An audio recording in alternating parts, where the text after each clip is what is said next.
ರಾಜಮನೆತನದ ಗುಪ್ತ ಪ್ರೇಮ ಪ್ರಾಚೀನ ರಾಜಧಾನಿಯ ರಾಜ ಅರಮನೆ ದೀಪಗಳ ಬೆಳಕಿನಲ್ಲಿ ಹೊಳೆಯುತ್ತಿತ್ತು. ರಾಜ ಪ್ರಜೆಯ ಪ್ರೀತಿಗೆ ಪಾತ್ರನಾಗಿದ್ದ, ಆದರೆ ಅವನ ರಾಣಿ ತನ್ನ ಹೃದಯವನ್ನು ಮನೆ ಕೆಲಸಗಾರನೊಬ್ಬನಿಗೆ ಕೊಟ್ಟಿದ್ದಳು. ಅವಳಿಗೆ ದೊರೆಯದಿದ್ದುದು ಪ್ರೀತಿಯ ಒಲವು. ಅರಮನೆಯಲ್ಲಿ ಆಭರಣಗಳಿದ್ದರೂ ಹೃದಯ ಖಾಲಿಯಾಗಿತ್ತು. ಆಕೆ ಕೆಲಸಗಾರನಾದ ಸೋಮನನ್ನು ಮೊದಲ ಬಾರಿಗೆ ಕಾಣುತ್ತಿದ್ದಾಗಲೇ ಅವನ ಸರಳತೆ, ವಿನಯ ಹಾಗೂ ಪ್ರಾಮಾಣಿಕತೆಗಿಂತ ಮುತ್ತು ಮಾಣಿಕ್ಯಗಳ ಮೌಲ್ಯ ಕಡಿಮೆಯಾಗಿಸಿತು.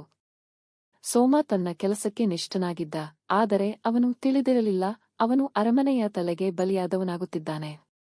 ರಾತ್ರಿ ಹೊತ್ತಿಗೆ ರಾಜ ಅರಮನೆ ನಿದ್ದೆಗೆ ಜಾರಿದಾಗ ರಾಣಿ ತನ್ನ ಆಭರಣವನ್ನೆಲ್ಲ ಬಿಟ್ಟು ಸಾದಾ ಉಡುಪಿನಲ್ಲಿ ತಾನೊಬ್ಬ ಸಾಮಾನ್ಯ ಸ್ತ್ರೀಯಂತೆ ರಾಜಮನೆತನದ ಹಿಂಭಾಗದ ತೋಟದ ದಾರಿಯಲ್ಲಿ ಸೋಮನನ್ನು ಹತ್ತಿರಕ್ಕೆ ಬರಲು ಕಾದಿದ್ದಳು.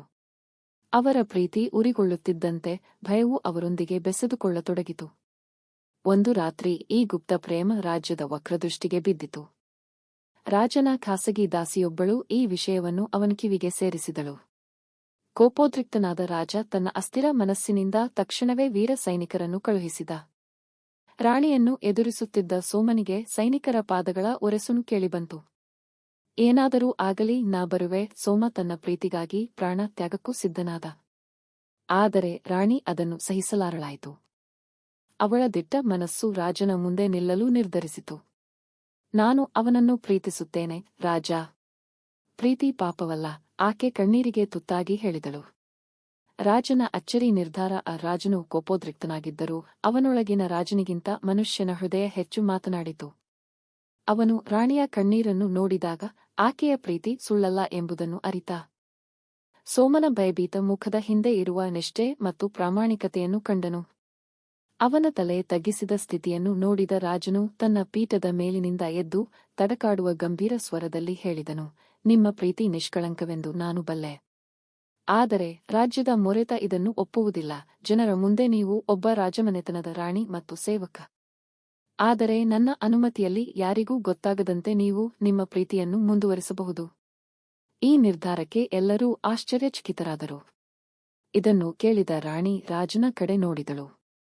ಅವಳ ಕಣ್ಣಲ್ಲಿ ಆಶ್ಚರ್ಯ, ಕೃತಜ್ಞತೆ ಮತ್ತು ಕನಸಿನ ಸುಖವು ಮಿಂಚಿದವು. ಸೋಮನಿಗೆ ಇನ್ನೂ ನಂಬಲಾಗುತ್ತಿರಲಿಲ್ಲ, ಆದರೆ ಅವನು ತಲೆ ತಗ್ಗಿಸಿ ರಾಜನ ದಯೆಗೆ ಕೃತಜ್ಞನಾದ. ಆದರೆ ರಾಜನು ಕೈಲಿದ್ದ ಕತ್ತಿಯನ್ನು ಭೂಮಿಗೆ ಚೂರು ಗಾಳಿಯಂತೆ ಚಾಚಿದನು.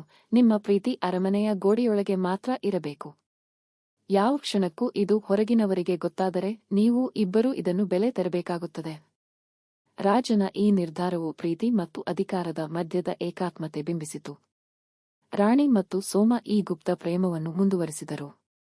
ಅವರ ಪ್ರೀತಿ ಅರಮನೆಯ ಗೋಡೆಯೊಳಗೆ ಮಾತ್ರವಲ್ಲ, ಹೃದಯಗಳೊಳಗೆಯೂ ಮಾಯೆಯಾಗಿದೆಯಾದರೂ ಅದು ಸದಾ ಜೀವಂತವಾಯಿತು. ಹೊರಗಿನ ಜನರಿಗೆ ಗೊತ್ತಾಗದಂತೆ ಅವರಿಬ್ಬರ ಗುದ್ದಲಿಯ ಆಟ ಚೆನ್ನಾಗೇ ನಡೆಯುತ್ತಿದೆ. ಈ ಕತೆ ಇಷ್ಟ ಆದರೆ ದಯವಿಟ್ಟು ನಮ್ಮ ಚಾನೆಲ್ ಸಬ್ಸ್ಕ್ರೈಬ್ ಮಾಡುವುದು ಮರೆಯಬೇಡಿ.